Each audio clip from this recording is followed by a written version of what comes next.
ابن خطل کله چې مکه فتح شولا الله نبی اعلان وکړي څوک چې زخمی دي معاف دي څوک چې د ابو سفیان کله ابو سفیان د الله د نبی سره د حبیبي پلار هغه معاف دي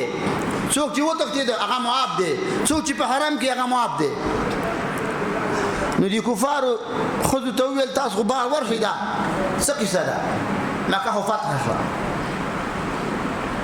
هغه ویریدل نه راوتل چرال په حرم کې خلک ناس یې ذکر کوي تلاوت کوي جاړي هغه ویل مخ واسه دي نه مرشدي خو ناس دي په حرم کې یو سړی دی عبد الله ابن خطل د پیغمبر تکنځلې کړې وي صحابه ویل د الله نبی ابن خطل دی او د خانقابي پردې نیولې دا غلاف چې ما ماپ کی د الله نبی راوي نشي لوی کافر د الله نبی معاف کړی د حنزله قاتل معاف کو ډیر غټ کافر معاف کړو خو چې پیغمبر ته کنځلې کړې دي د الله نبی الله ویني سي مقام ابراهيم خواته په حرم کې قتل کول د پیغمبر ته کنځلې کړې